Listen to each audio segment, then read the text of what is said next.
Welcome to Deep Science Sleep. Find yourself in a comfortable position, somewhere you can truly settle.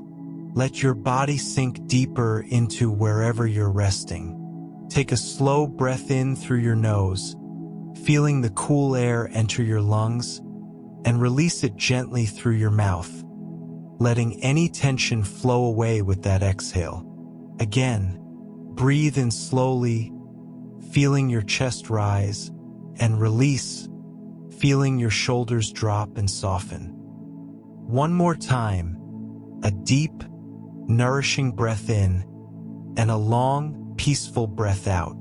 Tonight, we're going to journey together through the world of rivers. Not the rushing, dramatic rivers you might imagine, but the quiet ones, the gentle ones, the rivers that flow with patience and purpose through time itself. We'll explore the soothing science of water, the ancient stories these waterways carry, and the peaceful rhythms that have shaped our world for billions of years. Let your mind drift like a leaf on calm water as we discover the most relaxing facts about rivers, each one designed to carry you deeper into rest, deeper into sleep.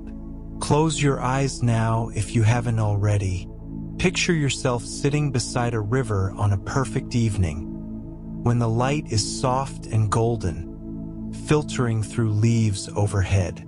You can hear the gentle murmur of water moving over smooth stones, that timeless sound that has lulled countless souls to sleep throughout human history. Feel yourself here, safe and held by this moment, ready to let the river's ancient wisdom guide you into the deepest, most restorative sleep. The ancient origins of rivers. To understand rivers is to travel back through time, far beyond human memory, beyond the first footsteps of any creature on land, to a period when Earth itself was young and finding its form. Rivers are among the oldest continuous features of our planet, flowing in various forms for more than 3 billion years. Picture that immense stretch of time, so vast it becomes almost dreamlike in its scope. While mountains rose and fell, while continents drifted across the globe's surface, while life itself emerged from simple cells to the complex world we know today, rivers continued their patient work, shaping and reshaping the land beneath them. In the earliest days of Earth's history, before the first rivers carved their channels, our planet was a tumultuous place of volcanic activity and intense heat. But as the surface gradually cooled over hundreds of millions of years, water vapor in the atmosphere began to condense. Rain fell upon the hardening crust of the young Earth, and this water, obeying gravity's gentle pull, began to flow downhill. This was the birth of the first rivers, though they looked nothing like the waterways we know today. They flowed across barren rock, unconstrained by soil or vegetation, following the natural contours of the land toward lower elevations. Imagine these primordial rivers, flowing under skies that had never known a single leaf, never heard a bird's song, never felt the flutter of an insect's wing. They carved their paths through stone with infinite patience, each droplet of water contributing to a slow but inexorable transformation of the landscape. Over millions of years, these early rivers deepened their channels, transported sediments, and began the process of creating the fertile valleys that would one day cradle the first civilizations. The geological record preserves evidence of these ancient waterways in rocks that are more than 2.5 billion years old. In the Precambrian period, before complex life diversified across the planet, rivers already existed, flowing through landscapes that seem alien to our modern eyes. Scientists have discovered cross-bedding patterns in ancient sandstones, the telltale signatures of flowing water that deposited sand in distinctive layers. These patterns whisper to us across the eons, telling stories of rivers that flowed when the day was only about 18 hours long, when the moon hung larger and closer in the sky, when the very air we now breathe did not yet exist in its current oxygen-rich form. As Earth's atmosphere began to change, particularly during what scientists call the Great Oxidation Event around 2.5 billion years ago, rivers played a crucial role in distributing minerals and nutrients across the planet's surface. They weathered rocks, releasing elements that would eventually support the explosion of life in the oceans. The iron-rich waters of these ancient rivers, exposed to oxygen for the first time in Earth's history, created the vast banded iron formations we see in some of the world's oldest rocks today. These rust-colored layers, alternating with other minerals, are like the pages of a very old book, recording the rhythm of ancient river systems and seasonal changes in a world vastly different from our own. Through the Cambrian period, when life in the oceans suddenly diversified in an event paleontologists call the Cambrian explosion, rivers continued their patient work on land. They carved deeper valleys, transported more sediment, and prepared the ground for life's eventual colonization of terrestrial environments. The first plants would not venture onto land for hundreds of millions of years, but when they did, around 450 million years ago, they would find riverbanks and floodplains already prepared by eons of water flow. During this vast Precambrian era, the rivers of Earth would have presented a scene utterly alien to modern eyes. The land was barren rock and sand, devoid of any green. There were no forests to hold the soil, no grasses to carpet the plains, no flowers to add color to the landscape. The rivers themselves would have been wider and shallower than most modern rivers, spreading across broad plains in braided channels that constantly shifted and changed course. Without vegetation to anchor the soil, erosion was rapid and dramatic. A single storm could completely reshape the landscape around a river, moving tons of sediment in ways that would be unimaginable today. Yet even in this harsh environment, the rivers were performing essential work. They were weathering the primordial rocks of Earth's crust, breaking them down grain by grain and carrying minerals to the seas. This weathering process released elements like phosphorus and iron that would eventually become crucial for life. The rivers were also, in a sense, preparing the stage for life on land. They created valleys and floodplains, deposited sediments that would become fertile soil, and established drainage patterns that would endure for hundreds of millions of years. Scientists can read the story of these ancient rivers in the rocks they left behind. Sandstones from the Precambrian show characteristic patterns of crossbedding, where layers of sand were deposited at angles to each other as currents shifted direction. These patterns are identical to those created by modern rivers, a testament to how the fundamental physics of flowing water has remained constant across Earth's history. Some of these ancient sandstones also preserve ripple marks, frozen in stone, that look exactly like the ripples you might see in a stream bed today. Running your hand over these rocks is like touching the bed of a river that flowed when Earth was young, a connection across unimaginable spans of time. The oxygen revolution that occurred around 2.5 billion years ago fundamentally changed these ancient rivers.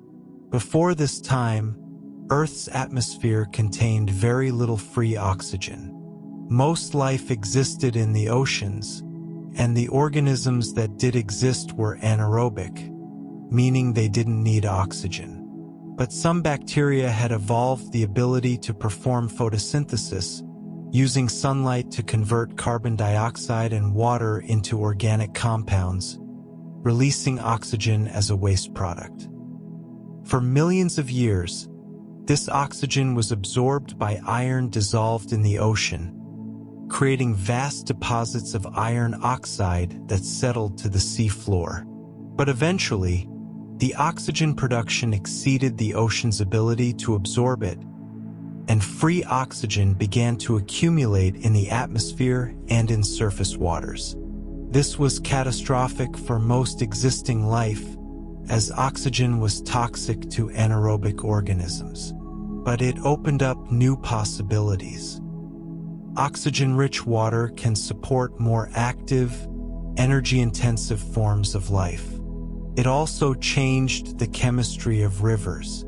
Iron and other metals, dissolved in oxygen-poor water, would precipitate out when exposed to oxygen, creating colorful deposits along river channels. The world's rivers slowly changed from gray and neutral to capable of displaying the reds and oranges and yellows of oxidized minerals. This transformation played out over hundreds of millions of years, so slowly that no observer could have perceived it. But rivers were at the center of it, mixing oxygenated rainwater with minerals from the land, transporting oxidized compounds to the sea, gradually transforming the chemistry of Earth's surface. The rust-red rocks you see in many ancient river deposits are evidence of this great oxygenation, when Earth's atmosphere and waters became fundamentally more hospitable to complex life. The arrival of land plants transformed rivers in ways that would have been unimaginable in their early history. Roots held soil in place, creating more stable banks and allowing rivers to develop the meandering patterns we often see today. Before vegetation, rivers tended to be broader and more braided, spreading across wide plains with multiple shifting channels. But with plants anchoring the soil, rivers could carve deeper, more defined channels, creating the diverse habitats that would support increasingly complex ecosystems. By the time dinosaurs walked the Earth during the Mesozoic era, rivers had become sophisticated systems with recognizable features. They had floodplains that spread rich sediments across the land during seasonal floods. They had deltas where they met the sea, creating rich wetlands. They had deep pools where ancient fish could find refuge, and shallow riffles where sunlight could penetrate to the riverbed, supporting aquatic plants. The rivers of the dinosaur age left behind sedimentary deposits that have become some of our richest sources of fossils, preserving the bones of creatures that drank from their waters millions of years ago. As the age of mammals dawned, following the extinction of the dinosaurs 66 million years ago, rivers entered an era that would eventually lead to the waterways we know today. Many of the major river systems we recognize, though not all, began to take their modern forms during this period. The Himalayas rose from the collision of tectonic plates, and as they rose, rivers like the Ganges and Brahmaputra carved their paths down from these heights. The Colorado River began its work carving the Grand Canyon, a process that would take millions of years and result in one of Earth's most spectacular landscapes. During the Pleistocene epoch, the relatively recent period of ice ages that ended only about 11,000 years ago, rivers underwent dramatic transformations as massive ice sheets advanced and retreated across the continents. Glaciers carved new valleys, dammed existing waterways to create vast lakes, and redirected the flow of ancient rivers. When the ice melted, tremendous floods of meltwater rushed across the landscape, sometimes catastrophically, reshaping the land and establishing many of the river patterns we see in the modern world. The patience of rivers over geological time is almost impossible to fully grasp. A river may take 10 million years to carve a canyon a mile deep.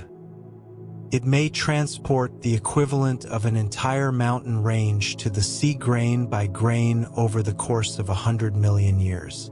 And yet, this slow work continues today, largely invisible to human perception, but powerful beyond measure when viewed across the proper timescale.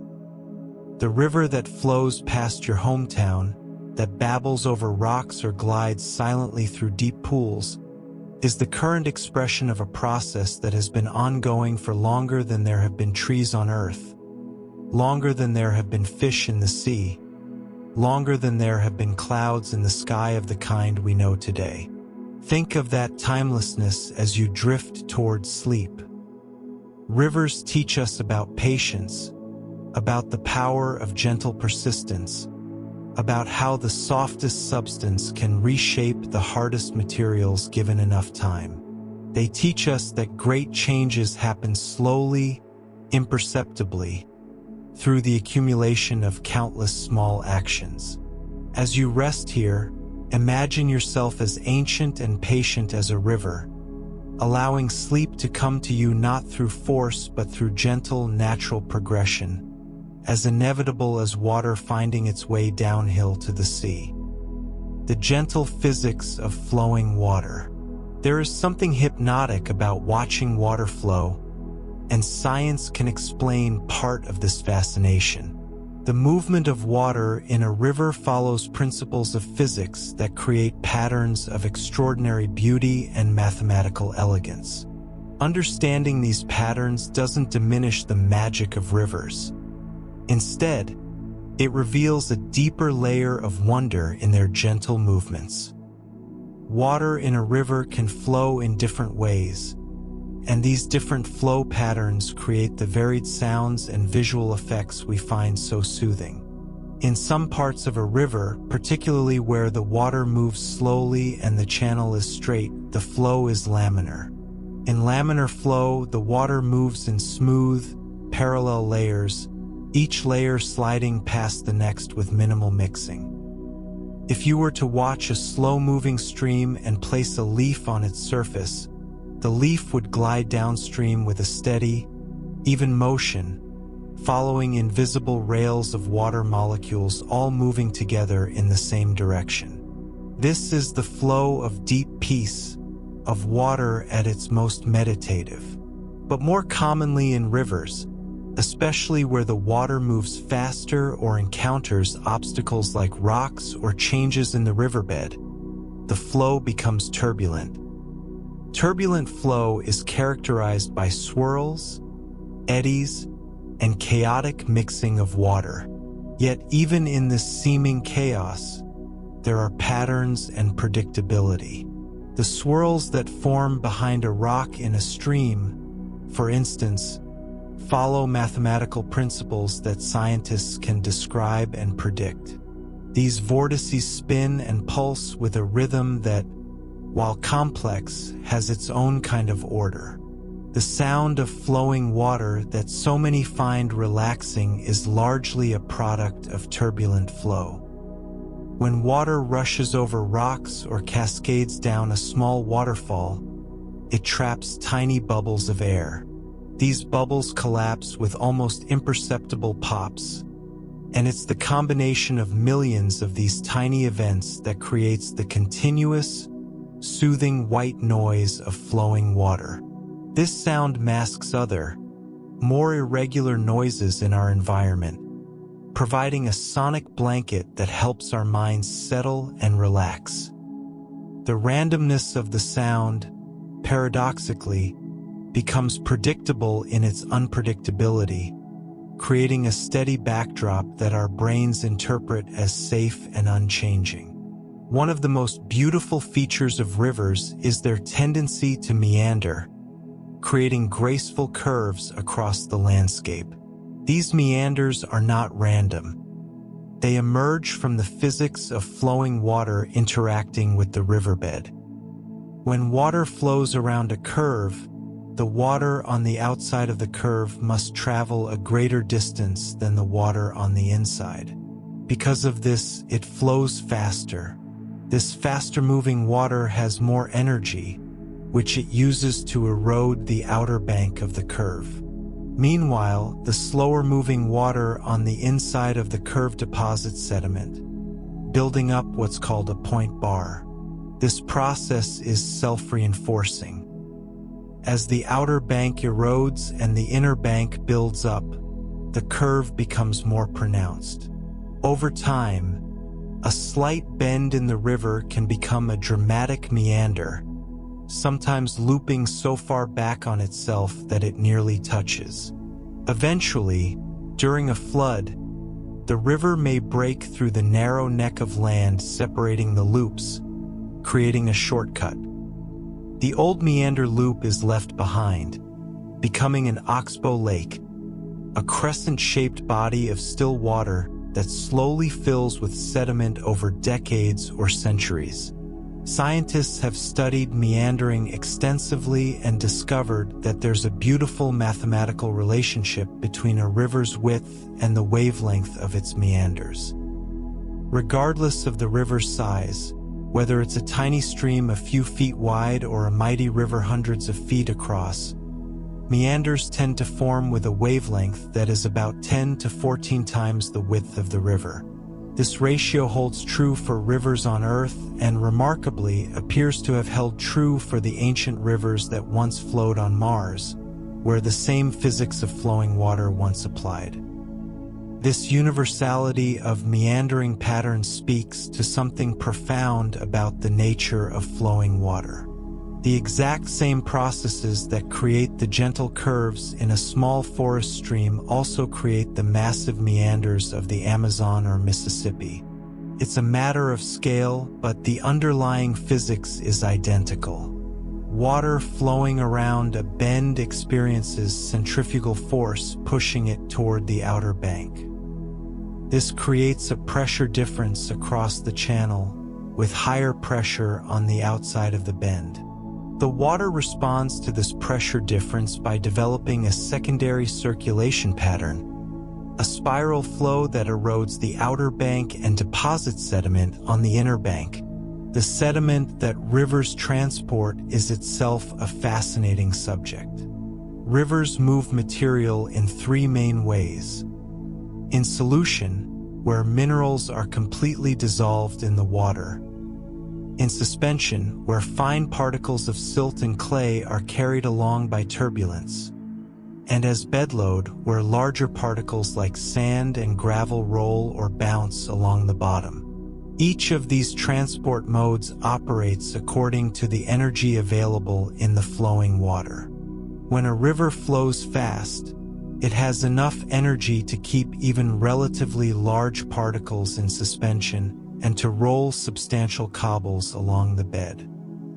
But when the river slows, as it does when it enters a lake or the ocean, or when it spreads out over a floodplain, its energy decreases and it begins to drop its sediment load. The largest, heaviest particles are deposited first, then progressively finer material as the water continues to slow. This sorting of sediment by size is what creates many of the beautiful patterns we see in river deposits. Layers of coarse gravel transitioning to fine sand transitioning to smooth silt. The amount of sediment a river carries can be staggering.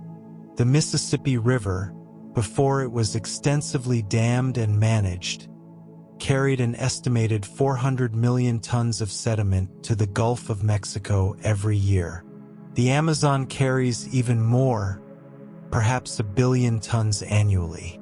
This sediment represents the slow grinding down of entire mountain ranges, the gradual lowering of continents, one grain at a time.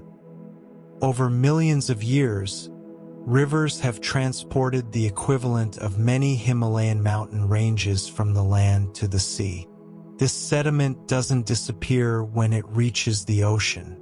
It settles to the seafloor, building up in layers that eventually become sedimentary rock. These rocks, compressed and sometimes metamorphosed by heat and pressure, may eventually be pushed back up to form new mountains through the action of plate tectonics. Then rivers will erode them once again, and the cycle continues. The sediment in today's rivers may once have been part of ancient mountains that eroded away hundreds of millions of years ago, was deposited on an ancient seafloor, was compressed into rock, was lifted up in a new mountain range, and is now being eroded again. The cycle of erosion, transport, deposition, lithification, uplift, and erosion again is one of the fundamental processes shaping Earth's surface. The speed at which water flows in a river is determined by several factors working together in a delicate balance. The gradient of the riverbed is crucial. Water flows faster down steeper slopes. The volume of water matters too. More water generally means faster flow, all else being equal. The roughness of the riverbed and banks also plays a role. A smooth, rockline channel allows faster flow than a channel choked with vegetation or littered with boulders. But within a single river, different parts of the water move at different speeds.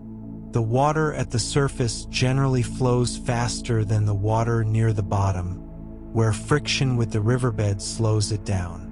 This creates a velocity gradient from bottom to top. Similarly, water in the center of the channel flows faster than water near the banks. If you could see the three-dimensional pattern of water velocity in a river, you would see its highest in the center near the surface and lowest at the bottom and edges. This variation in velocity creates the complex flow patterns that give rivers their characteristic appearance and sound. In a meandering river, there's another fascinating flow pattern called helical flow or secondary circulation. As water flows around a bend, centrifugal force pushes the faster-moving surface water toward the outer bank. But this water must go somewhere, so it dives downward when it reaches the outer bank, flows along the bottom of the channel toward the inner bank, then rises up along the inner bank to complete the circulation. This creates a spiral flow pattern, like a horizontal tornado rotating perpendicular to the main downstream flow. This helical flow is part of what makes meanders self-reinforcing, constantly reshaping the river's path. The mathematical description of these flow patterns involves concepts from fluid dynamics that can become quite complex, but at their heart is a simple principle. Water seeks the path of least resistance while responding to the forces acting on it. Gravity pulls it downhill. The riverbed and banks exert friction, slowing its progress. Pressure differences caused by changes in depth or velocity create forces that redirect the flow. All these influences work together to create the patterns we see and hear. Perhaps most remarkably, there's a fractal quality to rivers. Fractals are patterns that repeat at different scales, like the way a small branch of a tree mirrors the shape of the whole tree. River networks show this fractal quality beautifully. A tiny tributary joining a stream looks much like a larger stream joining a river, which looks much like a great river joining the sea. The branching pattern repeats at every scale, following the same basic principles of water collecting in channels and flowing downhill. This fractal nature extends to the turbulence in rivers as well. Large eddies contain smaller eddies, which contain smaller eddies still down to the molecular scale. This nesting of patterns within patterns gives flowing water its rich, complex appearance and sound. It's part of why we can watch and listen to a river for hours without becoming bored. There's always another pattern to notice, another level of detail to appreciate. The gentle physics of flowing water teaches us about the beauty of natural law, about how simple rules can generate infinite complexity. As you drift deeper into relaxation, imagine yourself as water, flowing along the path of least resistance, responding to the natural forces in your life with the same effortless grace that water shows in a stream. Let go of the effort to control everything, and instead, allow yourself to flow, to meander, to find your natural course toward rest and renewal. Rivers as life-givers through history. Throughout human history, rivers have been far more than mere geographical features. They have been the cradles of civilization, the sources of sustenance, the highways of commerce, and the sacred centers of spiritual life. To understand the relationship between humanity and rivers is to understand much of our own story as a species. The earliest human civilizations emerged along river valleys because these waterways provided everything necessary for settled life. The Nile in Egypt, the Tigris and Euphrates in Mesopotamia, the Indus in what is now Pakistan and India, and the Yellow River in China, all became the foundations of complex societies that would shape human culture for millennia. In ancient Egypt, the Nile was everything. The Greek historian Herodotus famously called Egypt the gift of the Nile, and this was no exaggeration. The river provided drinking water in a land where rain was scarce. It provided fish and waterfowl for food. It provided papyrus reeds for making paper, boats, and baskets. Most importantly, it provided the annual flood that made Egyptian agriculture possible. Every year, with remarkable predictability, the Nile would rise as summer rains in the Ethiopian highlands sent water flowing downstream.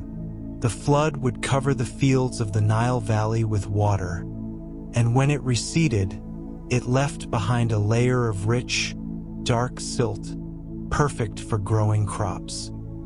The Egyptians didn't need to guess when the flood would come. They could plan their entire agricultural calendar around it. They developed a calendar based on the Nile cycle, dividing the year into 3 seasons: Ake, the flooding season; Paret, the growing season; and Shimu, the harvest season. This predictability allowed Egyptian civilization to flourish for over 3,000 years, an almost unimaginable span of continuous cultural tradition. The Great Pyramids, the temples of Karnak and Luxor, the literature and art that have come down to us across the centuries. All of this was made possible by the steady, reliable gift of the Nile. Farmers could produce more food than they needed for subsistence, which meant some people could specialize in other work: building, crafts, administration, priesthood, art. From this surplus flowed civilization. In Mesopotamia, between the Tigris and Euphrates rivers, the relationship between people and rivers was more complex. These rivers were less predictable than the Nile. Their floods could be devastating, washing away villages and crops. The water levels could vary dramatically from year to year, sometimes too much, sometimes too little. This unpredictability pushed the Mesopotamians to develop sophisticated irrigation systems, networks of canals that captured water during floods and distributed it to fields during dry periods. This need for large-scale water management may have contributed to the development of organized government and bureaucracy in Mesopotamia. Coordinating the construction and maintenance of irrigation systems required planning, organization, and cooperation on a scale that individual families or small communities couldn't achieve. Centralized authority emerged, at least in part, from the need to manage water. The cities of ancient Mesopotamia, Ur and Uruk and Babylon, were made possible by these irrigation systems. The region became known as the Fertile Crescent, a verdant arc of land stretching from the Persian Gulf to the Mediterranean, in sharp contrast to the arid deserts surrounding it. In this fertile region, watered by rivers and human ingenuity, some of humanity's first great innovations emerged. Writing, to keep records of harvests and trade; mathematics, to calculate water distribution and land areas; astronomy, to track the seasons and predict floods; law codes, to regulate society and settle disputes. The cuneiform tablets that archaeologists have recovered from Mesopotamian sites tell us much about daily life along these rivers. They record the allocation of water rights, the maintenance of canals, disputes over land boundaries, and the rituals performed to honor the river gods. To the Mesopotamians, the rivers were divine forces, sometimes benevolent, sometimes wrathful, always powerful and deserving of respect and propitiation. Daily life in ancient Mesopotamia revolved around the rhythm of the rivers and the irrigation canals that branched from them. Farmers would rise before dawn to check water levels, opening or closing sluice gates to direct water to their fields. The amount of water each farmer received was carefully regulated by officials who kept meticulous records on clay tablets. Disputes over water rights were common and could become serious conflicts, which is why water management features so prominently in ancient law codes. The agricultural calendar was dictated by water availability. Barley and wheat were planted in the fall after the summer heat had passed, irrigated through the winter and spring, and harvested in late spring before the peak heat of summer. Date palms, one of the most valuable crops, required year-round irrigation. The sweet dates they produced were a staple food, and every part of the palm tree was useful: the wood for construction, the leaves for thatching and basket making, the fiber for rope. The cities of Mesopotamia were marvels of engineering, made possible by the agricultural surplus that irrigation created.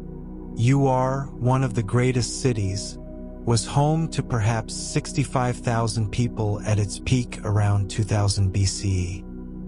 The city was dominated by a massive ziggurat, a stepped pyramid that served as a temple to the moon god Nana.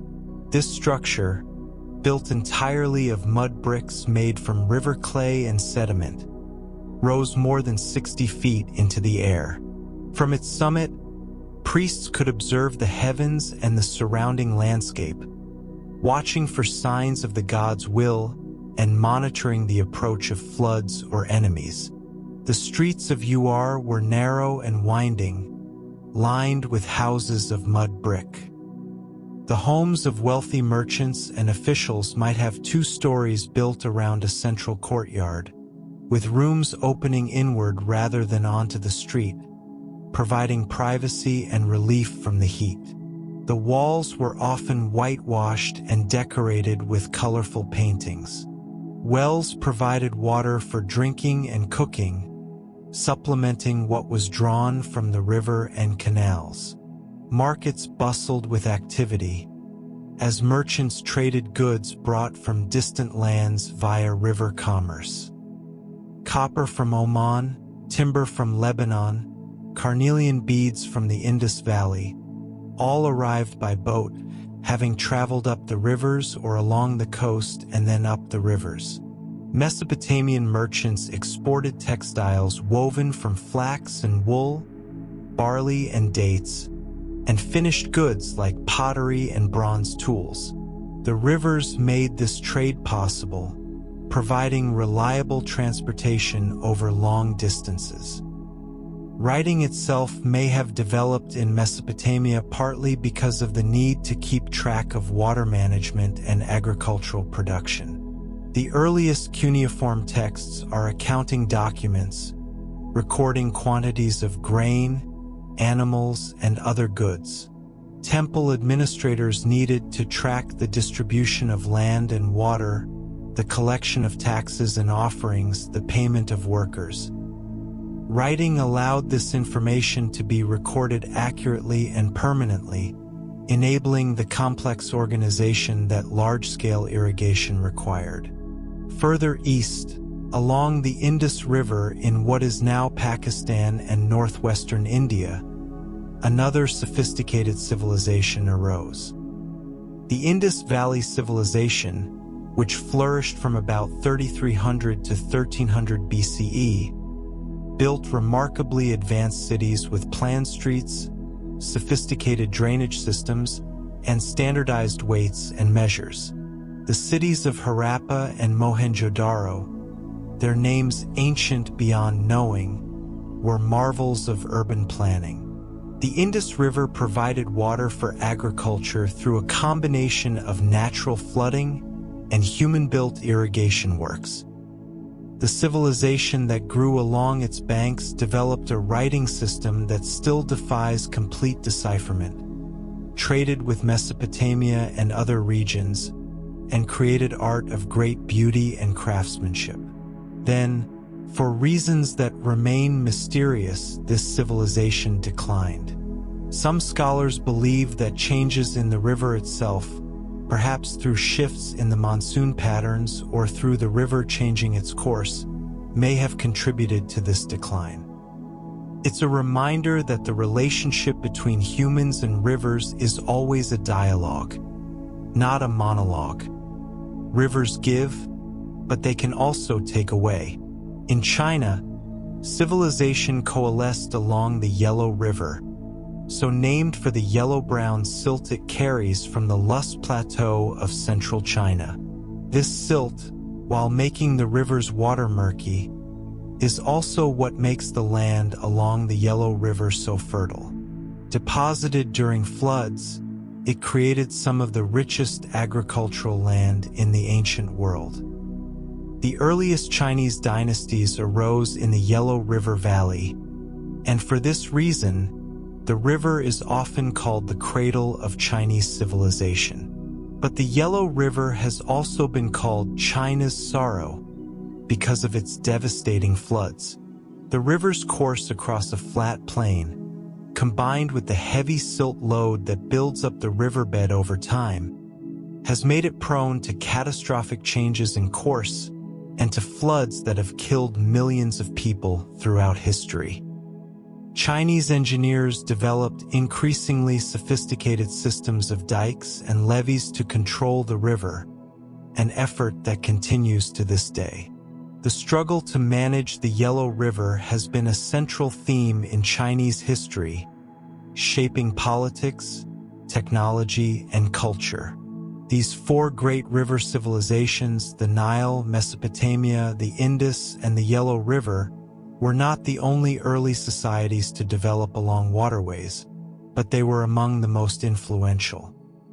They developed writing systems, built cities, created complex social hierarchies, and established patterns of governance that would influence human civilization for millennia. And all of this was built upon the foundation of rivers. The importance of rivers to these civilizations extended beyond the practical and into the realm of the sacred. Rivers were often personified as gods or goddesses. In Egypt, Hapi, the god of the annual Nile flood, was depicted as a man with a large belly, symbolizing abundance, wearing a crown of lotus or papyrus. In Mesopotamia, Enki, god of water and wisdom, was associated with the sweet waters of rivers and springs. In Hindu tradition, the Ganges is personified as the goddess Ganga, and bathing in her waters is believed to purify the soul. This spiritual significance reflected the life-giving nature of rivers. Water from the river sustained crops, quenched thirst, enabled cleanliness, and supported the fish and animals that people depended upon. It's no wonder that rivers were seen as divine gifts, worthy of reverence and gratitude. The rivers also served as natural highways, facilitating trade and communication. Boats made from reeds, wood, or animal skins carried goods and people up and down the Nile, the Tigris and Euphrates, the Indus, and the Yellow River. This ease of transportation helped unify regions, spread ideas and technologies, and create networks of trade that linked distant communities. Merchants transported grain, textiles, metals, and luxury goods along river routes, and with them came news, stories, and cultural exchange. In ancient Egypt, the Nile's current flows from south to north toward the Mediterranean Sea, while the prevailing winds blow from north to south. This fortunate combination meant that boats could sail upstream with the wind and drift downstream with the current, making river transportation remarkably efficient. The entire length of Egyptian civilization, stretching hundreds of miles along the river, could be traversed with relative ease. This helped create a unified Egyptian identity and centralized governance that persisted for thousands of years. As civilizations grew more complex, the management of rivers became increasingly important and sophisticated. Dams and reservoirs stored water for the dry season. Canals carried water to distant fields. Levees protected cities from floods. Harbors were built to facilitate river commerce. The engineering knowledge required for these projects accumulated over generations, passed down from master to apprentice, refined through trial and error. The legal codes of ancient civilizations often dealt extensively with water rights and river management. The Code of Hammurabi, one of the oldest known legal codes, dating from ancient Babylon around 1750 BCE, includes numerous laws about irrigation. If a man neglects to maintain his section of a dike and it breaks, flooding his neighbor's field, he must pay for the damaged crops. If he opens his canal for irrigation and carelessly allows the water to flood his neighbor's field, he must measure out grain to his neighbor to compensate for the loss. These laws reflect how critical water management was to these agricultural societies. Rivers also marked boundaries between kingdoms and territories. The Euphrates separated kingdoms in ancient Mesopotamia. The Rhine separated Roman territory from Germanic lands. Crossing a river often meant entering a different cultural or political sphere. Rivers could be defensive barriers, difficult for armies to cross, or invasion routes for those who controlled boats and bridges. Yet rivers also united people. Fishermen and sailors, farmers depending on irrigation, merchants transporting goods, all shared a common relationship with the river. Festivals and rituals often centered on the river. In Egypt, the arrival of the flood was celebrated with ceremonies giving thanks to Hapi. In many cultures, offerings were made to river spirits or deities, asking for favorable floods, good fishing, or safe passage for travelers. This deep cultural connection to rivers persisted even as civilizations evolved. The Ganges remains sacred in Hindu tradition, with millions of pilgrims bathing in its waters each year at Varanasi and other holy sites. The Jordan River holds profound significance for Christians, Jews, and Muslims. The Thames flows through the heart of British identity and history.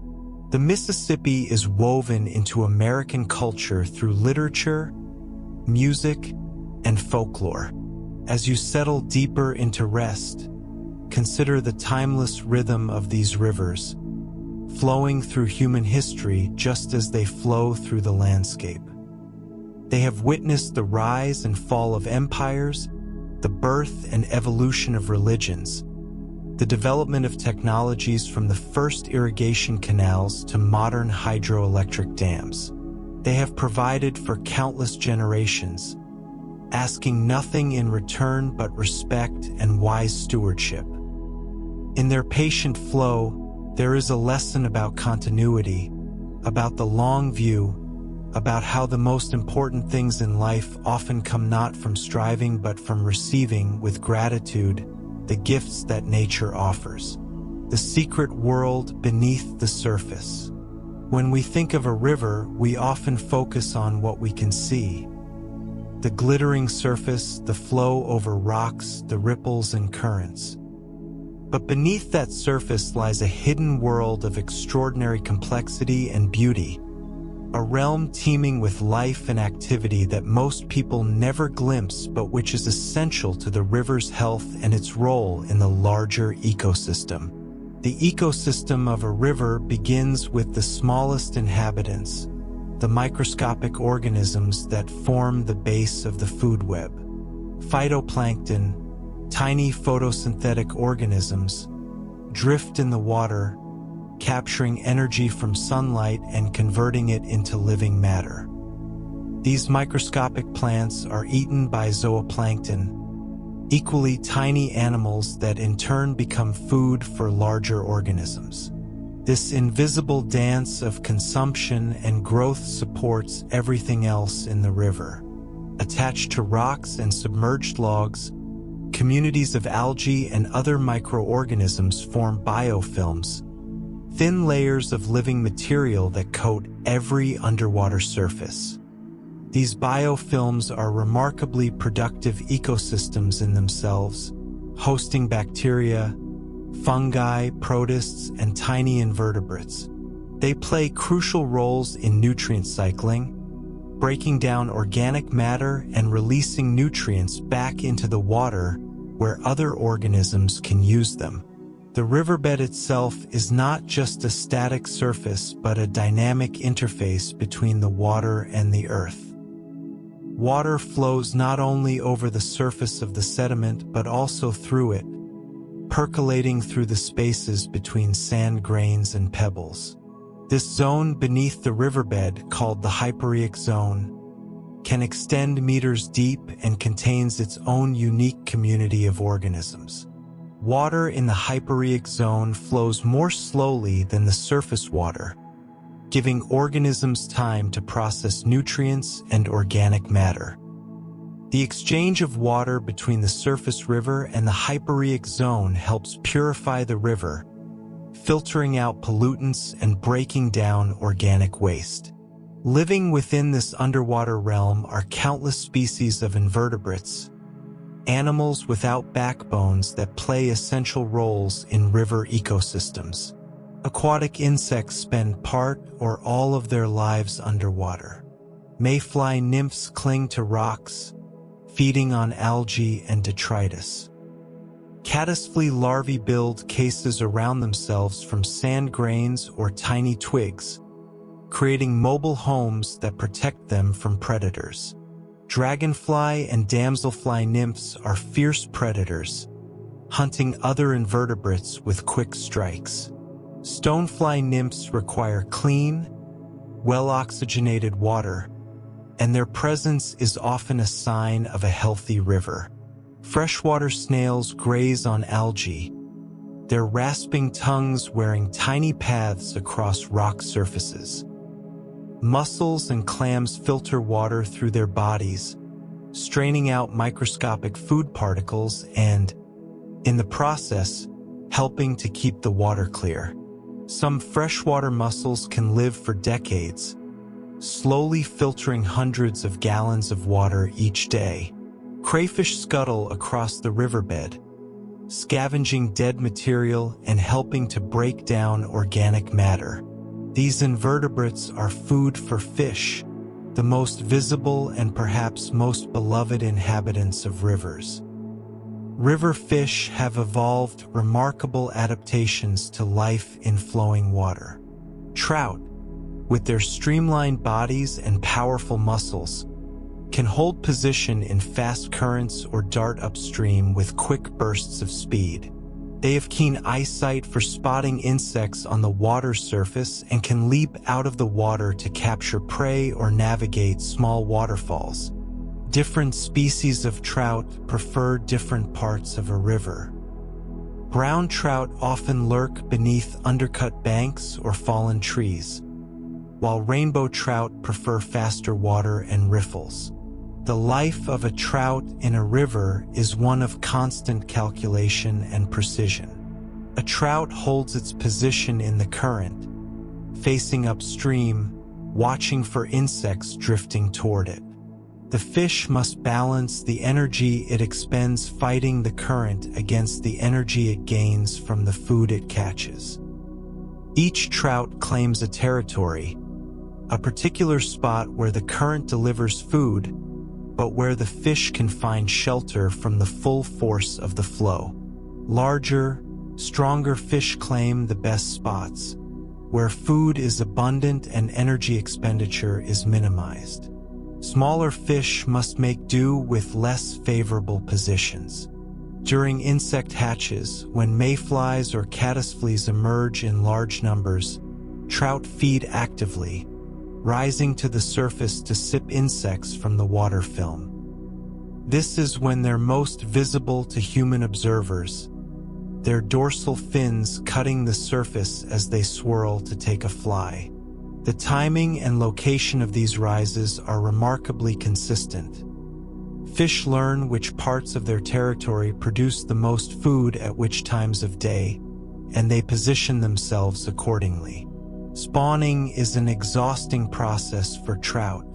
In fall or early spring, depending on the species, adult fish swim upstream to reach gravel beds suitable for nest building. The female uses her tail to create a depression in the gravel, called a redd.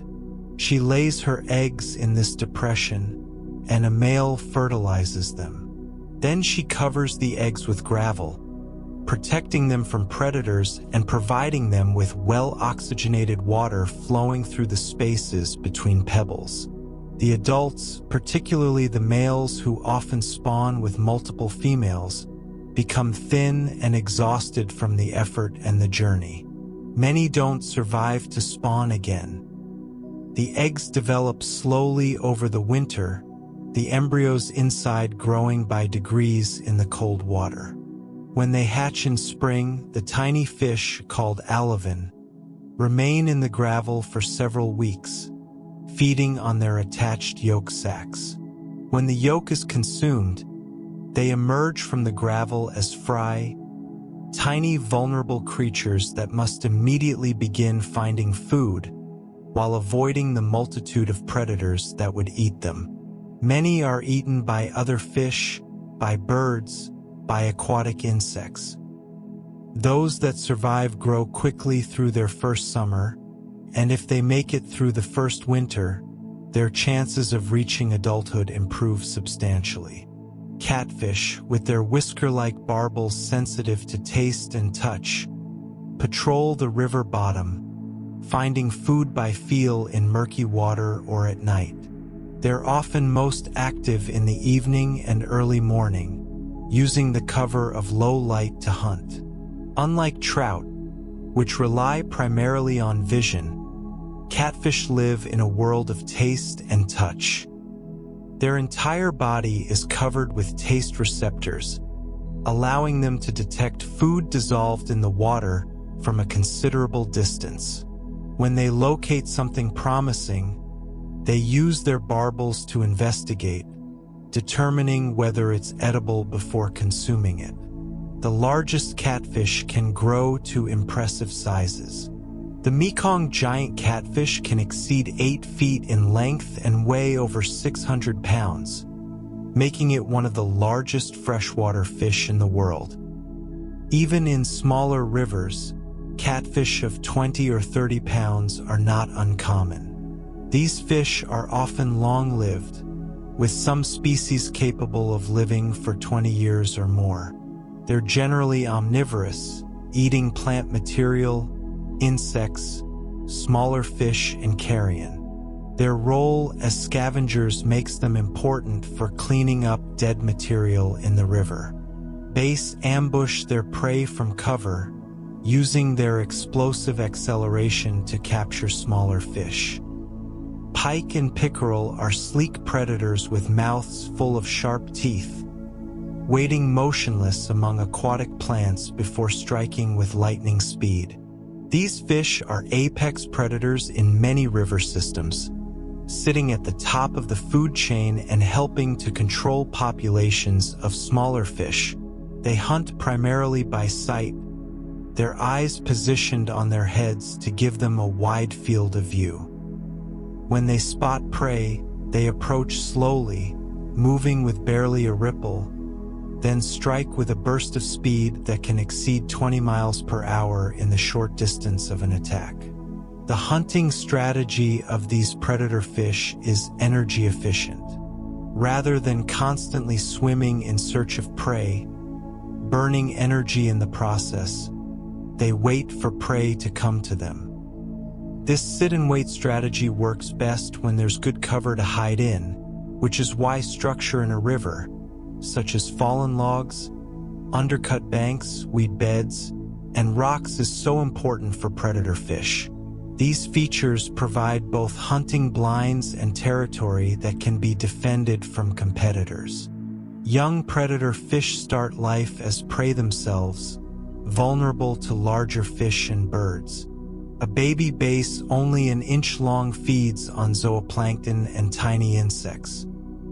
As it grows, its diet shifts to larger invertebrates, then to small fish. This ontogenetic diet shift, as biologists call it, is common in fish. What a fish eats changes dramatically as it grows, which means that different size classes of the same species can occupy different ecological niches in the same river, reducing competition between adults and juveniles of the same species. Some fish undertake remarkable migrations, traveling between rivers and the ocean in journeys that require extraordinary endurance and navigational ability. Salmon, perhaps the most famous migratory fish, are born in freshwater streams, swim downstream to the ocean where they spend most of their adult lives, then return to the very stream where they were born to spawn and die.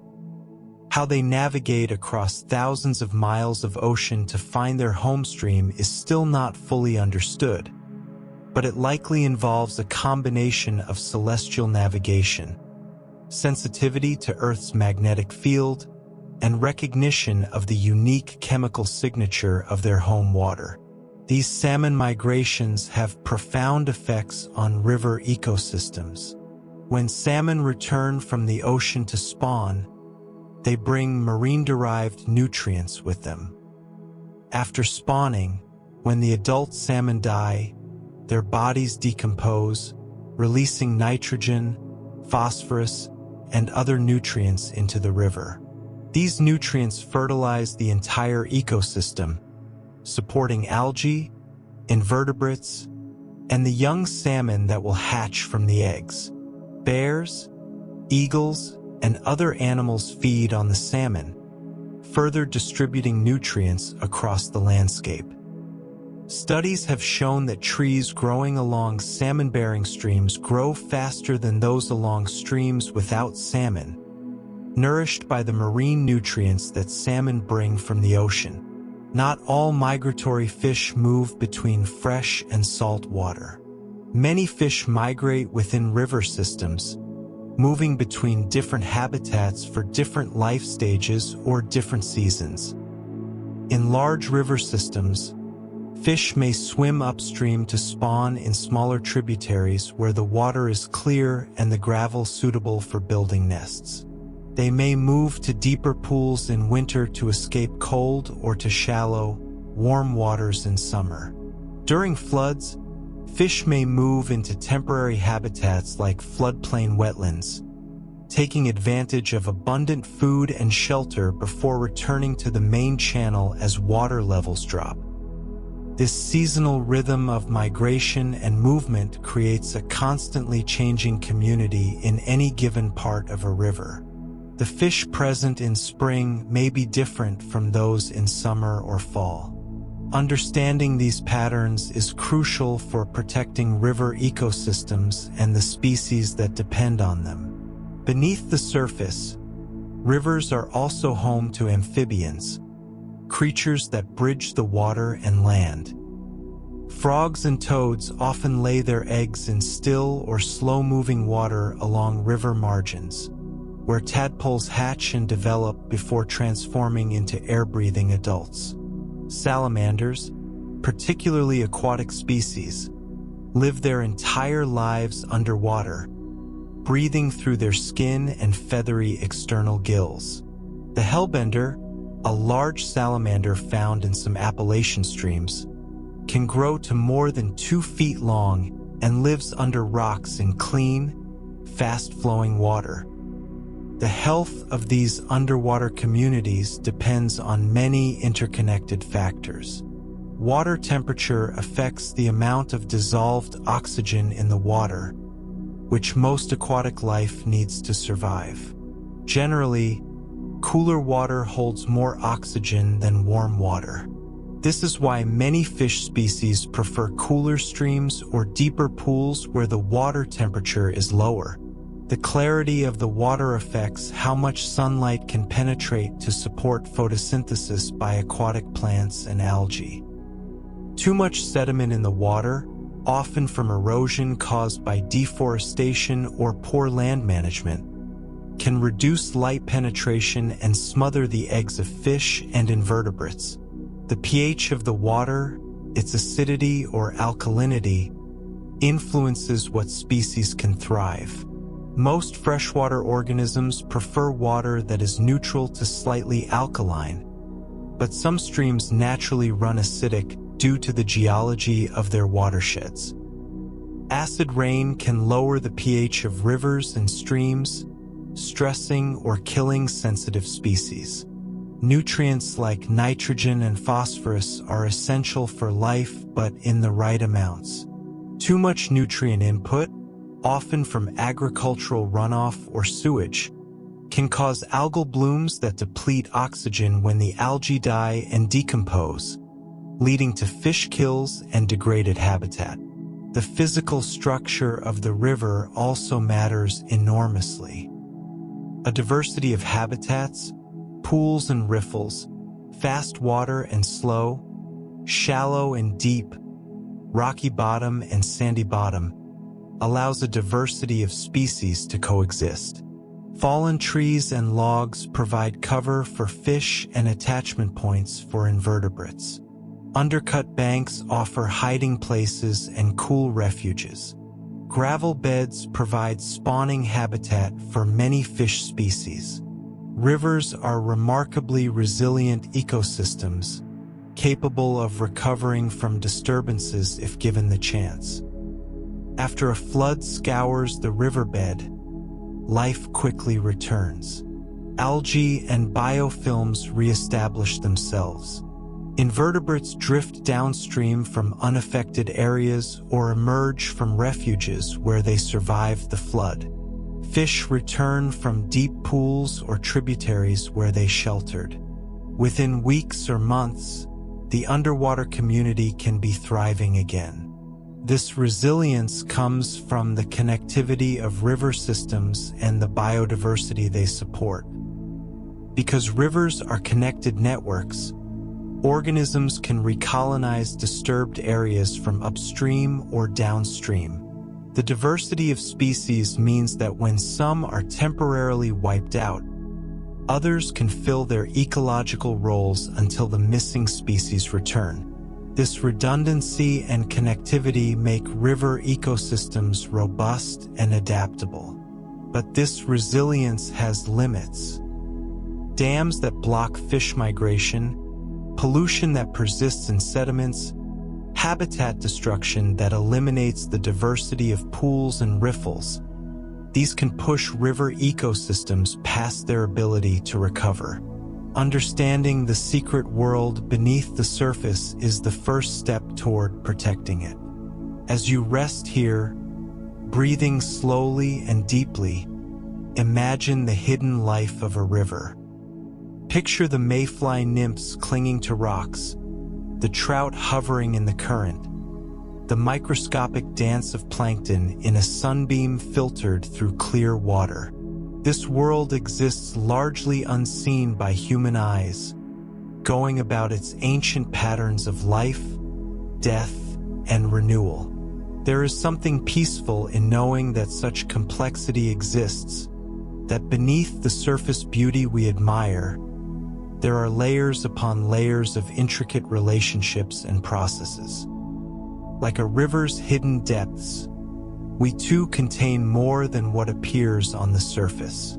And like a river, we can find renewal and resilience when we connect with the deeper currents of rest and restoration.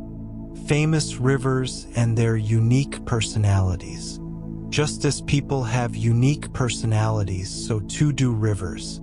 Each of the world's great rivers has its own character, shaped by the land it flows through, the climate it experiences, and the life it supports. To know these rivers even a little is to appreciate the remarkable diversity of flowing water on our planet. The Amazon River in South America is the largest river in the world by volume, discharging more water into the ocean than the next 7 largest rivers combined. During the wet season, it can be more than 120 miles wide in places. The sheer scale of the Amazon is almost beyond comprehension. It drains an area nearly the size of the continental United States, gathering water from 1,000 tributaries, some of which are themselves among the world's largest rivers. The Amazon begins in the Andes Mountains of Peru, less than 100 miles from the Pacific Ocean, yet it flows east all the way across the South American continent to the Atlantic, a journey of about 4,000 miles. Along the way, it descends from icy mountain streams to warm lowland waters, passing through what may be the most biodiverse region on Earth. The Amazon basin contains about 1/3 of all the world's species, most of them still undiscovered by science. In the river itself and in the flooded forests along its banks, life proliferates in forms both familiar and strange. The Amazon is home to more than 3,000 species of fish, from tiny tetras to the enormous arapaima, which can grow to more than 6 feet long and weigh over 400 pounds. Pink river dolphins navigate the murky water using echolocation, hunting fish among submerged trees in the flooded forest. During the wet season, the Amazon can rise more than 30 feet, flooding vast areas of forest. This seasonal flood pulse is crucial to the ecosystem. Fish move into the flooded forest to feed on fruits and seeds falling from trees. Caimans hunt in shallow water among the tree trunks. Birds nest in trees that spend half the year surrounded by water. When the water recedes, it leaves behind nutrient-rich sediment that fertilizes the forest. The water of the Amazon itself comes in different colors, depending on where it originates. The main stem of the Amazon, carrying water from the Andes, is a muddy brown, heavy with sediment. The Rio Negro, which joins the Amazon near Manaus, Brazil, is dark as tea, stained with tannins from decaying vegetation. For miles after these two rivers meet, their waters flow side by side without mixing, the brown and black creating a distinct boundary before gradually blending. The Nile, often considered the world's longest river at about 4,100 miles, has already been discussed for its role in Egyptian civilization, but it deserves more attention for its unique character. The Nile has two main sources: the White Nile, which originates in the highlands of East Africa, and the Blue Nile, which begins in the Ethiopian highlands. These two rivers meet at Khartoum in Sudan, from where the United Nile flows north through the Sahara Desert to the Mediterranean Sea. The journey of the Nile through the Sahara is remarkable. For the last 1,000 miles of its course, the river receives almost no tributaries and loses water to evaporation. Yet it continues to flow, a ribbon of life through one of the driest places on Earth. The contrast between the lush green of the Nile Valley and the barren desert just beyond the river's reach is stark and beautiful. From space, the Nile appears as a thin green line crossing an expanse of tan emptiness. The annual flood that once fertilized Egyptian fields has been largely controlled by the Aswan High Dam, completed in 1970. This has brought benefits, including year-round irrigation and hydroelectric power, but also costs, including the loss of nutrient-rich silt that once made the Egyptian soil so fertile. The relationship between humans and the Nile continues to evolve, as it has for thousands of years. The Ganges, sacred to more than 1 billion Hindus, flows from the Himalayas across the plains of northern India and Bangladesh to the Bay of Bengal. The river is believed to cleanse the soul of sins, and bathing in the Ganges, particularly at sacred sites like Varanasi and Haridwar, is a fundamental ritual in Hindu practice. Millions of pilgrims visit the river each year to bathe, to perform ceremonies for deceased relatives, and to draw water that they carry home for blessings. The Ganges begins at the Gangotri Glacier in the Indian Himalayas, where it's called the Bhagirathi. As it descends from the mountains and is joined by other rivers, it becomes the Ganges, flowing southeast across the fertile plains. The river supports one of the most densely populated regions on Earth. More than 400 million people live in the Ganges Basin, depending on the river for drinking water, irrigation, transportation, and fisheries. The Ganges faces severe environmental challenges, including pollution from industrial waste, sewage, and agricultural runoff. Despite these problems, the river remains ecologically vital, supporting hundreds of species of fish, the critically endangered Ganges river dolphin, and important populations of birds, turtles, and other wildlife. Efforts to clean the Ganges and restore its health are ongoing, motivated by both ecological and spiritual concerns. The Mississippi River in North America is deeply woven into American culture and history. Mark Twain's writings immortalized it as a symbol of freedom and adventure. Blues music was born along its banks. The river played a crucial role in the settlement and economic development of the American heartland, rising from Lake Itasca in northern Minnesota as a stream barely wide enough to wade across. The Mississippi flows south for about 2,300 miles to the Gulf of Mexico. Along the way, it gathers water from the Missouri River, the Ohio River, and countless smaller tributaries, draining all or part of 31 states. Near its mouth, the Mississippi carries about 200 million tons of sediment each year, building the Mississippi Delta, a vast wetland of global ecological importance. The Mississippi has been extensively modified by human activity. Levees constrain its course to prevent flooding. Dams on its tributaries regulate flow. Locks allow ships to navigate upstream. Despite these changes, the river remains an important ecosystem, supporting more than 120 species of fish, 40 species of mussels, and critical populations of migratory birds that use the Mississippi Flyway as a travel corridor. The Danube, Europe's second longest river after the Volga, flows through or forms the border of 10 countries, more than any other river in the world. It rises in the Black Forest of Germany and flows east for about 1,700 miles to the Black Sea, passing through landscapes of remarkable diversity. Mountains and plains, forests and farmland, ancient cities and modern metropolises.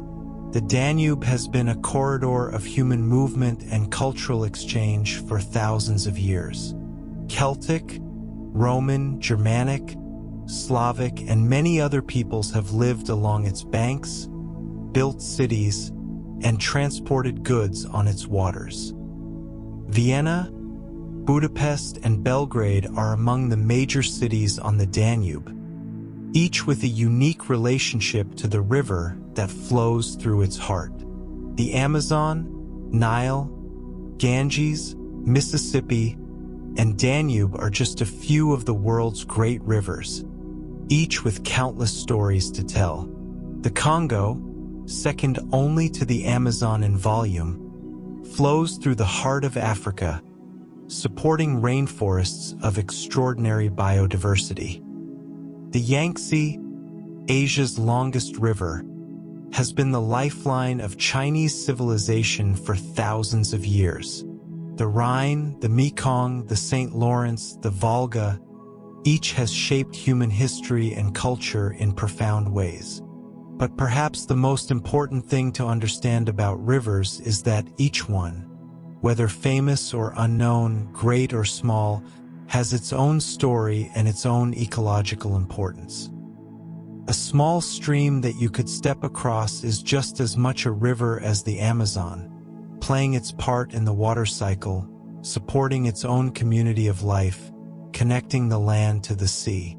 As you drift deeper towards sleep, think of these rivers as individuals with personalities and stories. The Amazon, exuberant and overwhelming in its abundance. The Nile, patient and giving, flowing through desert time. The Ganges, sacred and suffering, carrying both prayers and pollution. The Mississippi, industrious and modified, still flowing with power and purpose. Each river is unique, yet all share the same essential nature. Water flowing downhill, seeking the sea, shaping the land and nourishing life along the way. In their diversity and their commonality, they teach us about the beauty of being both unique and connected, individual and part of something larger. The therapeutic power of rivers. The feeling of peace and restoration that many people experience near rivers is not just subjective or romantic imagination. It has a basis in scientific research. Studies have shown that exposure to natural water environments, often called blue spaces, can have measurable effects on mental and physical health. One of the most well-documented effects is stress reduction. Researchers have found that spending time near water, listening to water sounds, or even viewing images of water can lower levels of cortisol, the body's primary stress hormone. In one study, participants who listened to recordings of water sounds before a stressful task showed lower cortisol responses compared to those who listened to other types of sounds or no sound at all. The gentle, rhythmic sound of flowing water appears to trigger a relaxation response in the nervous system. The mechanism behind this effect likely involves multiple pathways in the brain. When we hear natural sounds like flowing water, regions of the brain associated with rest and relaxation become more active, while regions associated with threat detection and vigilance become less active. This shift in brain activity corresponds to a shift in our nervous system from sympathetic dominance, the fight or flight state, to parasympathetic dominance, the rest and digest state. The parasympathetic nervous system controls many of our automatic body functions when we're at rest. It slows the heart rate, lowers blood pressure, aids digestion, and promotes repair and recovery processes. When we're stressed, the sympathetic nervous system takes over, preparing us for action with increased heart rate, elevated blood pressure, and heightened alertness. While this response is useful in genuine emergencies, chronic activation of the stress response can lead to numerous health problems, including cardiovascular disease, weakened immune function, digestive issues, and mental health problems like anxiety and depression. Water sounds appear to help shift us out of chronic stress mode and into the parasympathetic state where healing and restoration can occur. This may be partly because our brains recognize water sounds as a signal of safety. Throughout human evolutionary history, the presence of fresh water meant survival. A landscape with flowing water was a landscape where humans could thrive. Our brains may be hardwired to relax in the presence of water because water meant we had found a place where our basic needs could be met.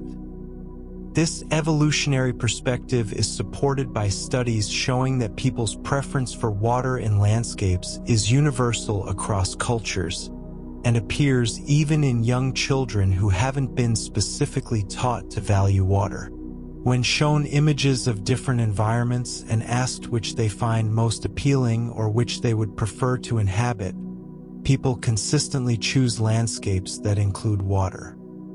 This preference appears to be innate rather than learned, suggesting deep evolutionary roots.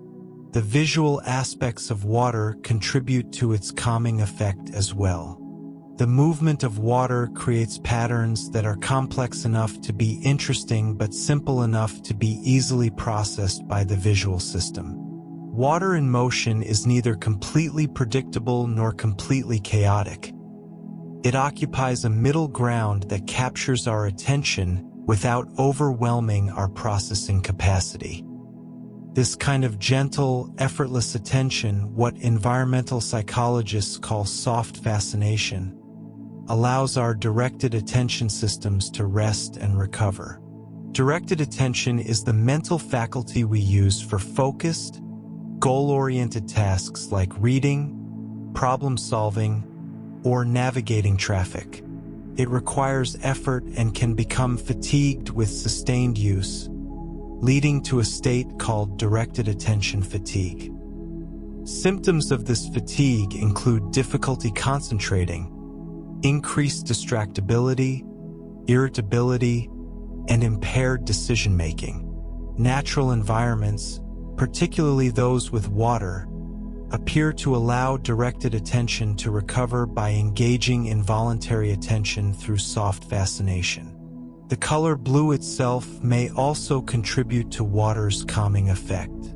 Studies of color psychology have found that blue is generally perceived as calming and is associated with openness, peace, and tranquility. Hospital rooms painted blue or with blue decor elements have been associated with lower patient anxiety and faster recovery times. Whether this effect is cultural or has biological roots is still debated, but the association between blue and calm appears to be widespread across human cultures. Part of this effect may be due to the type of sound that water makes. The sound of a flowing river is what acousticians call broadband noise, meaning it contains many different frequencies mixed together. This is similar to white noise, which is often used to help people sleep because it masks other, more intrusive sounds. The randomness of water sounds, the way they vary slightly from moment to moment without following a predictable pattern, gives the mind something to focus on that doesn't require active attention. This allows for a state of gentle awareness, sometimes called soft fascination, where the mind can wander and rest without becoming either bored or overstimulated. The visual qualities of water also contribute to its calming effect. Water in motion creates patterns that are constantly changing yet fundamentally similar. Another example of the fractal quality of natural systems. Watching these patterns can induce a meditative state. The sparkle of sunlight on water, the way light refracts through moving water, the interplay of shadow and brightness, all of these capture our attention in a gentle, non-demanding way. Proximity to water may also affect us through negative ions. Moving water, especially waterfalls and breaking waves, but also flowing rivers, releases negative ions into the air. Some research suggests that negative ions can affect mood and alertness, possibly by influencing serotonin levels in the brain. While the evidence is still being debated and more research is needed, many people report feeling more energized and clear-headed near waterfalls or rivers, and negative ions may be part of the explanation. There's also what researchers call the biophilia hypothesis, proposed by biologist E.O. Wilson.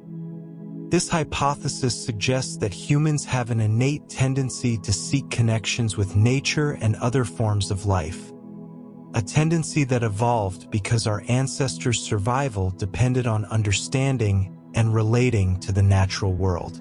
Rivers, as sources of drinking water and food, would have been particularly important in our evolutionary past, so our positive response to them may be partly hardwired into our psychology. Supporting this idea, studies have shown that people from many different cultures and backgrounds tend to prefer landscapes that include water. When asked to choose between images of different environments, people consistently rate scenes with water as more pleasant and more desirable than similar scenes without water. This preference appears even in young children, suggesting it may not be entirely learned. The concept of blue mind, explored in depth by marine biologist Wallace J. Nichols, describes a mildly meditative state characterized by calm, peacefulness, unity, and a sense of general happiness and satisfaction with life in the moment, associated with water. According to Nichols, proximity to water triggers a neurological and physiological response that makes us happier, healthier, more connected, and better at what we do. This state of blue mind is distinct from the state of red mind, associated with stress, anxiety, and overstimulation that many people experience in modern urban environments, and from gray mind, associated with depression, loneliness, and dissatisfaction. Water, Nichols argues, naturally moves us toward blue mind, providing an antidote to the chronic stress of contemporary life. Throughout history and across cultures, water has been recognized as having healing and purifying properties, not just physically but spiritually and emotionally. Ancient Romans built elaborate bathhouses, recognizing the benefits of hot water for relaxation and socialization. Japanese onsen, natural hot springs, have been used for therapeutic purposes for thousands of years. European spa towns grew up around mineral springs, where people came to take the waters for various ailments. In many spiritual traditions, immersion in or interaction with water is part of purification rituals.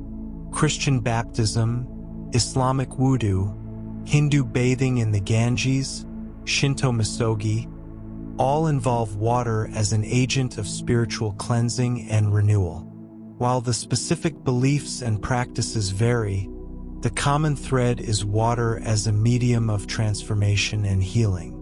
Modern therapeutic approaches have begun to incorporate water more intentionally. Blue space therapy is an emerging field that explores how designed interactions with water can support mental health treatment. Some therapists conduct sessions while walking along rivers or loch shores, finding that clients are more relaxed and open in these settings. Programs for military veterans with PTSD have included river kayaking and other water-based activities, reporting positive results in reducing symptoms and improving mood. The simple act of listening to water sounds has been incorporated into many relaxation and meditation practices. Apps and websites offer recordings of rivers, streams, rain, and ocean waves to help people relax, focus, or sleep. The popularity of these recordings speaks to the widespread recognition of water's calming effect. But perhaps the most powerful therapeutic aspect of rivers is simply their presence. The opportunity they provide to step away from the demands of daily life and enter a different rhythm. Walking along a river, you naturally slow down to its pace. Sitting beside a river, you can let thoughts drift past like the current, observing them without getting caught up in them. The river doesn't demand anything of you. It simply flows, indifferent to your concerns, which can be strangely liberating. Rivers teach us about impermanence and flow. The water you see in a river is never the same water you saw a moment ago. It has moved on, replaced by more water from upstream. Yet the river itself persists, continuous despite this constant change. This paradox of permanence through change is at the heart of many philosophical and spiritual traditions. Heraclitus said you cannot step in the same river twice, because both you and the river are constantly changing. This lesson about flow and impermanence can be therapeutic in a world where we often cling to things, trying to hold on to moments or possessions or relationships even as they naturally evolve and change.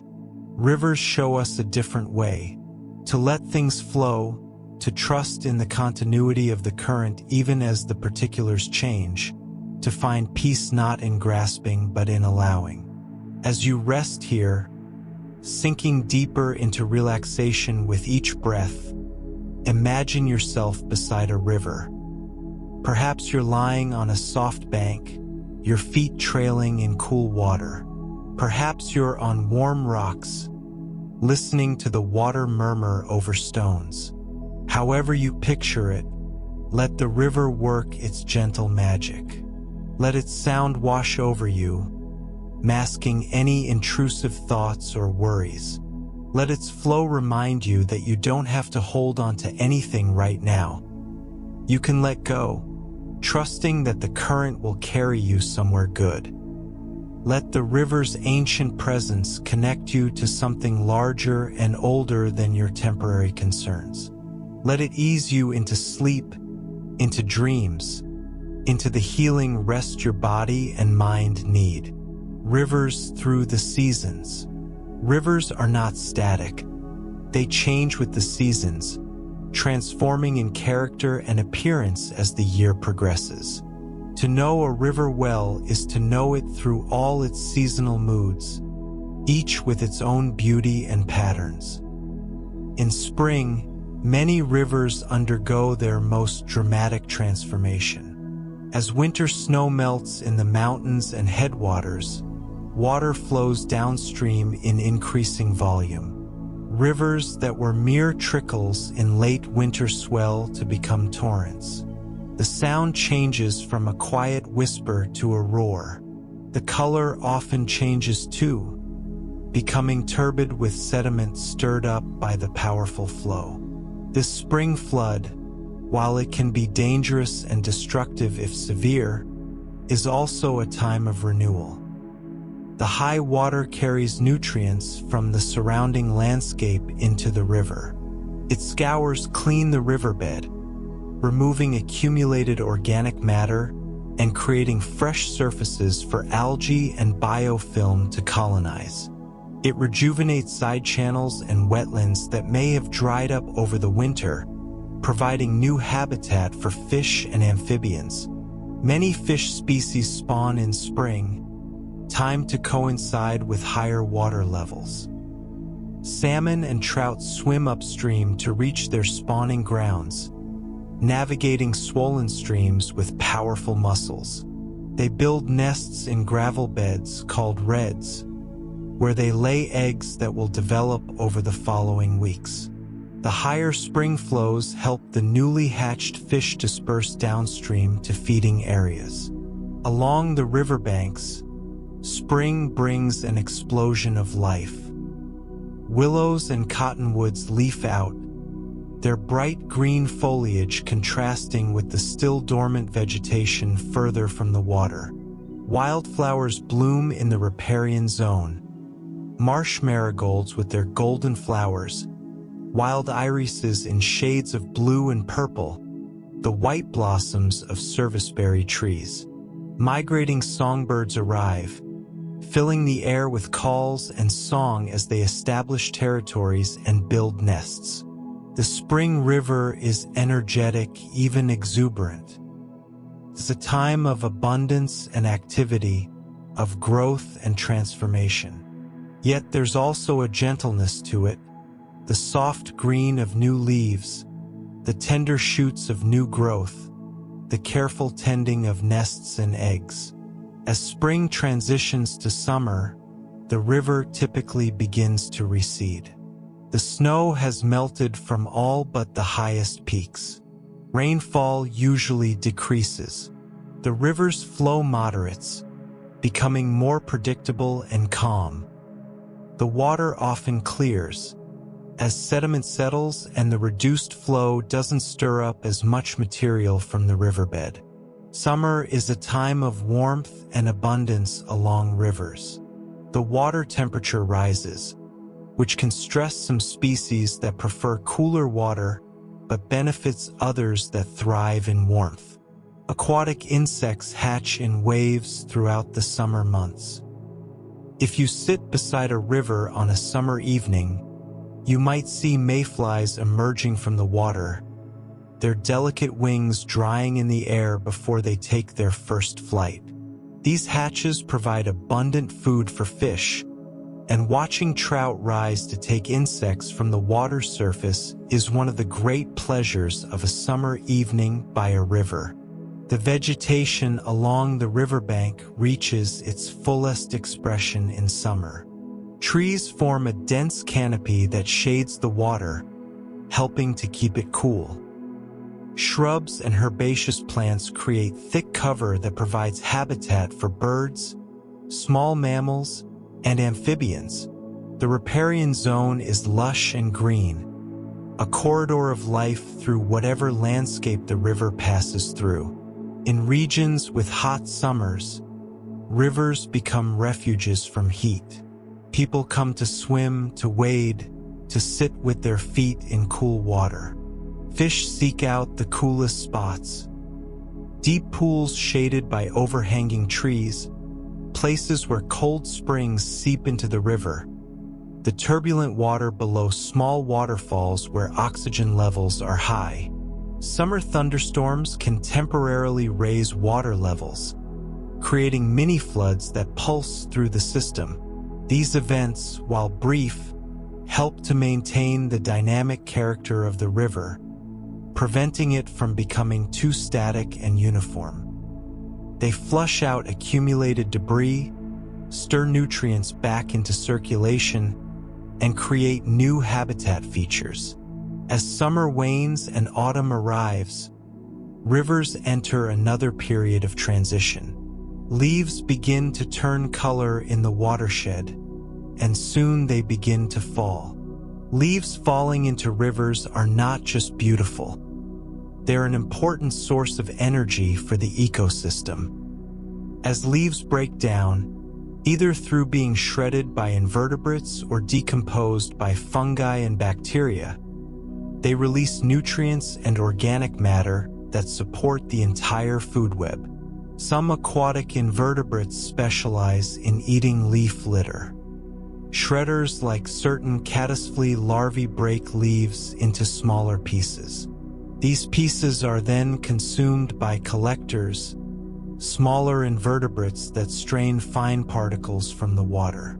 The bacteria and fungi growing on the decomposing leaves are rich in protein, making them nutritious food.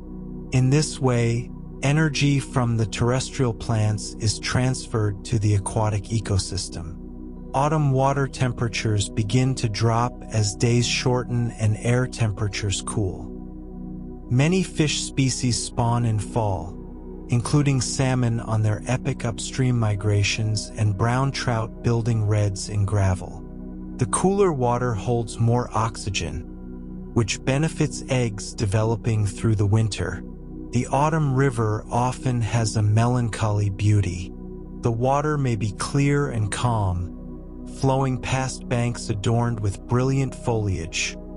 The gold of cottonwoods and willows, the red of maples and dogwoods, the russet of oaks. The light takes on a golden quality, and mornings may bring mist rising from the water's surface as cool air meets still warm water. As autumn deepens toward winter, the river slows and quiets. In regions where winters are cold, ice begins to form along the edges and in slow backwaters. Leaves have all fallen, leaving the riparian forest bare, revealing the architecture of branches and the river's course through the landscape. Winter rivers have a stark beauty. In cold climates, ice builds out from the banks, narrowing the channel of flowing water. Anchor ice, which forms on the riverbed in very cold conditions, can look like a field of diamonds when it catches the light. Some rivers freeze over completely, though usually there's still water flowing beneath the ice, maintaining the river's life even in the depths of winter. The winter river is a place of quiet and stillness. Life persists but at a slower pace. Fish become less active, conserving energy in deeper pools where they're sheltered from the current and from ice. Some invertebrates overwinter as eggs or dormant larvae, waiting for spring to resume their growth. Others remain active under the ice, feeding and growing slowly throughout the cold months. Snow falling into a river creates a hushed atmosphere, the white flakes disappearing into dark water, the only sound the soft whisper of water flowing beneath ice. To visit a winter river is to experience a kind of peacefulness that's different from other seasons. Austere, contemplative, deeply restful.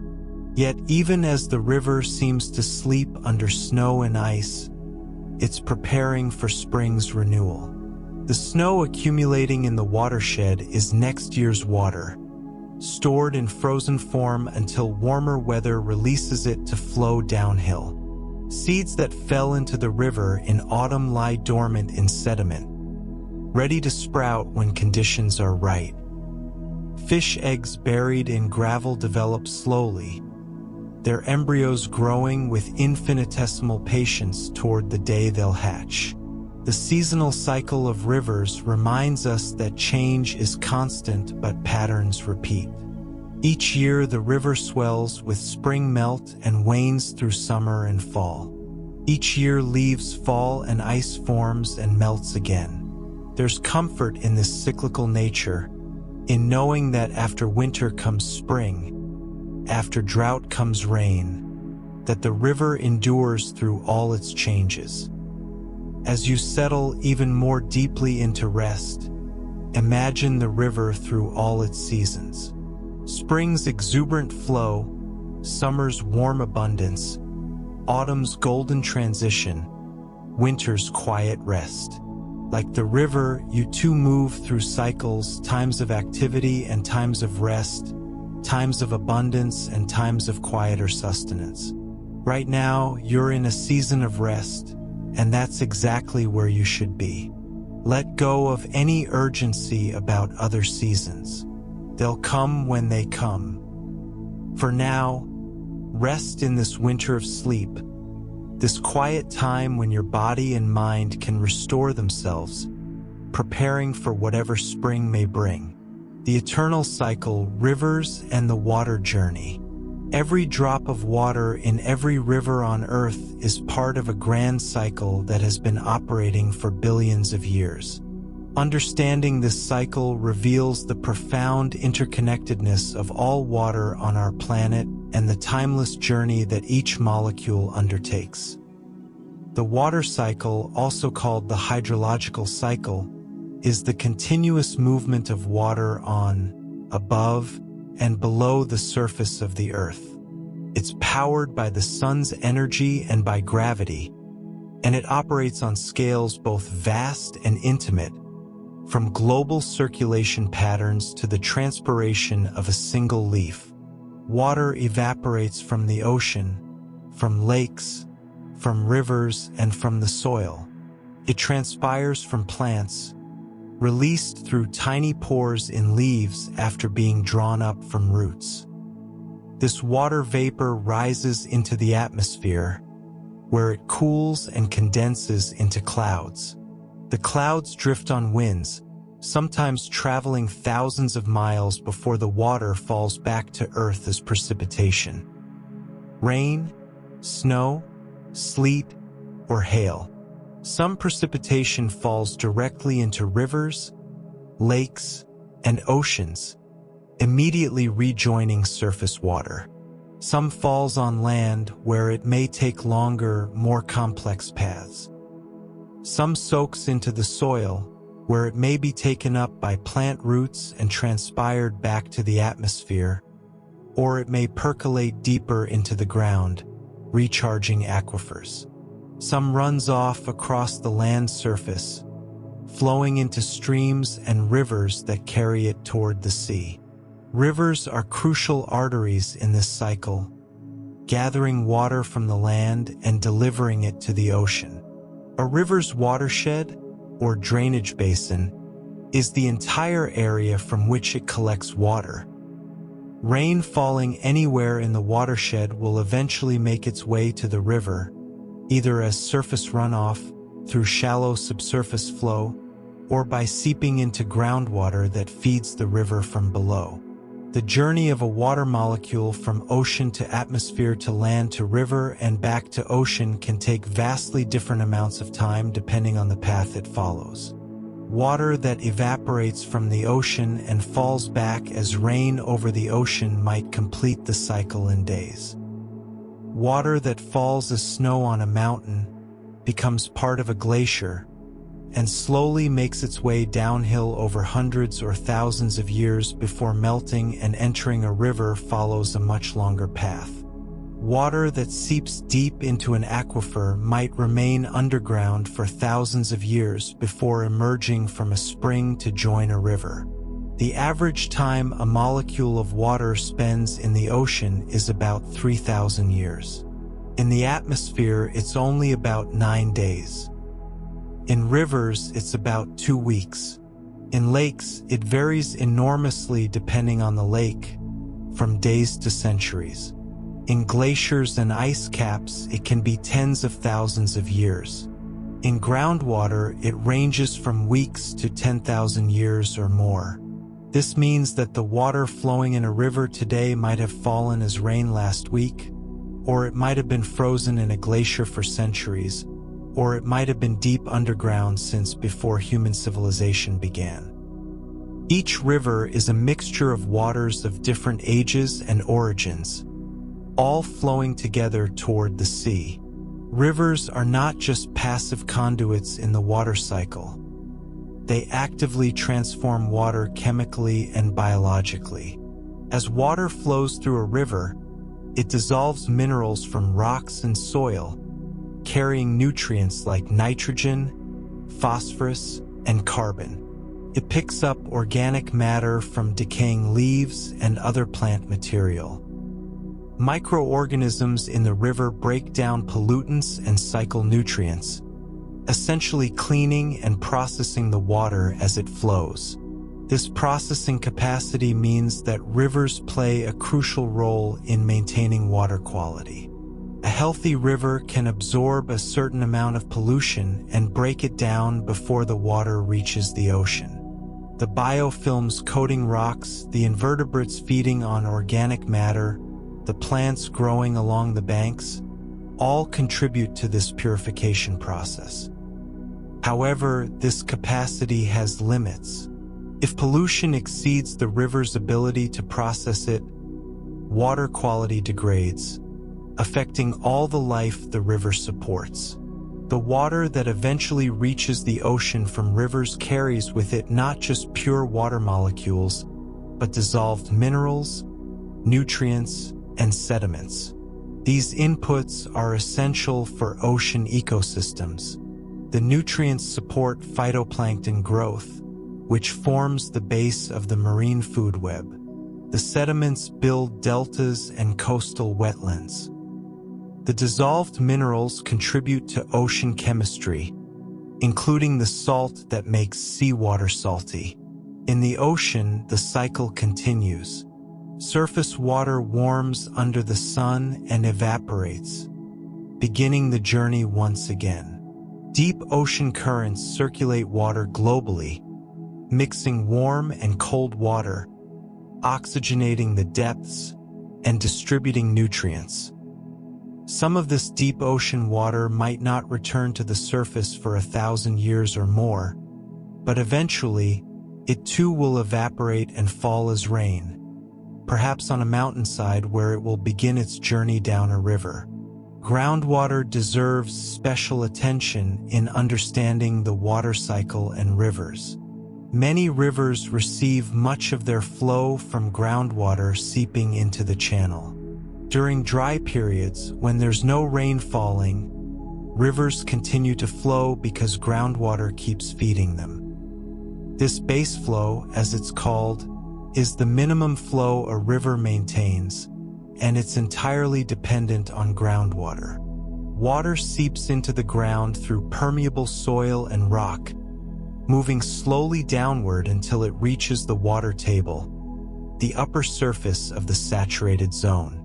Groundwater flows much more slowly than surface water, moving perhaps only a few feet per year in some aquifers. But this slow movement means that groundwater is a reservoir that releases water gradually over time, buffering rivers against the variability of rainfall. Springs, where groundwater emerges at the surface, are often the sources of rivers. Crystal clear spring water, filtered through rock and soil, emerges at a constant temperature year-round, feeding streams that would otherwise dry up in summer. Some of the world's most beautiful rivers are spring-fed, their clarity and consistent flow creating ideal habitat for specialized species. The interconnection between groundwater and surface water means that what happens on land affects both. Pumping too much water from aquifers can reduce the base flow of rivers, causing them to dry up or flow only seasonally. Pollutants that seep into groundwater can eventually emerge in rivers, sometimes years or decades after the pollution occurred. Protecting rivers means protecting their watersheds and the groundwater beneath them. Understanding the water cycle gives us a deeper appreciation for rivers. The water in a river is not separate from the water in oceans, in glaciers, in clouds, in your body. It's all part of one continuous circulation. The water you drink today might once have been in the Nile during the time of the pharaohs, or in a river in China when the Great Wall was being built, or in an Antarctic ice sheet for 10,000 years. Every drop is ancient, endlessly recycled, connecting us across time and space to all other life on Earth. This perspective can be both humbling and inspiring. We are made mostly of water, and that water is borrowed from the cycle, temporarily residing in our bodies before returning to the world. The rivers we admire are not separate from us but part of the same system that sustains us. In caring for rivers, we care for the cycle that makes all life possible. As you rest here, breathing slowly and calmly, imagine yourself as part of this cycle. The oxygen you breathe was released by plants drawing water from the ground. The water in your body has journeyed from oceans to clouds to rain to rivers to aquifers and now to you. You are a temporary vessel for water and atoms that have been cycling through the Earth system for eons and will continue long after you're gone. There's something deeply peaceful in this knowledge, that you are part of something so vast and ancient, that your individual existence, while precious, is also one small part of a much larger pattern. Let this perspective ease any anxieties or worries that might be keeping you from rest. In the grand cycle, this moment is exactly what it needs to be. A time for you to rest, to restore, to simply be. We've journeyed together through the world of rivers, from their ancient origins billions of years ago to their role in the eternal water cycle. From the secret life beneath their surfaces to their familiar presence through the changing seasons. We've explored the physics of their gentle flow, the civilizations they nurtured, and the therapeutic peace they offer to weary souls. Rivers teach us so much if we're willing to listen. They teach patience, as they slowly carve canyons over millions of years. They teach persistence, as they find their way to the sea despite every obstacle. They teach acceptance, as they flow around rocks they cannot move, choosing the path of least resistance without struggle or complaint. They teach renewal, as they constantly replenish themselves with water from the endless cycle, always flowing yet always there. As you drift now in that comfortable space between waking and sleeping, let these lessons from rivers guide you into rest. Let go of resistance and flow like water towards sleep. Let go of the need to control and trust the natural current to carry you where you need to go. Let go of yesterday and tomorrow and simply be present in this moment, in this peaceful flow. The river asks nothing of you. It doesn't judge or demand. It simply flows, offering its music and its presence to anyone who pauses to notice. Right now, in your mind, you can be beside that river, hearing its gentle murmur, feeling its cool breath on your skin, watching the light dance on its surface. You are safe here, held by the earth, surrounded by the ancient, patient flow of water that has been flowing since before memory and will continue long after. Let your breath slow to match the river's rhythm, in like a gentle wave washing up a shore, out like water flowing smoothly over stones, in cool and refreshing, out warm and releasing. Let each breath carry you deeper into relaxation, into peace, into the healing rest your body and mind need. The world will still be there tomorrow, with all its concerns and demands. But right now, none of that matters. Right now, you are by the river, and the river flows on regardless of human worries, timeless and serene. Let it carry your concerns away downstream, out to sea where they dissolve into the vast ocean of time. Sleep now deeply and peacefully. Dream of rivers if you dream at all. Let the sound of water be the last thing you hear as you drift away. Gentle, constant, endlessly soothing. You are safe. You are held. You are exactly where you need to be. And when you wake, refreshed and restored, the rivers will still be there, flowing patiently on, ready to offer their wisdom and their peace whenever you need it again. If you enjoyed this journey into sleep with the relaxing facts about rivers, Please consider liking this video and subscribing to Deep Science Sleep for more soothing science stories to help you rest. Sweet dreams, and may you flow gently into the peaceful waters of sleep.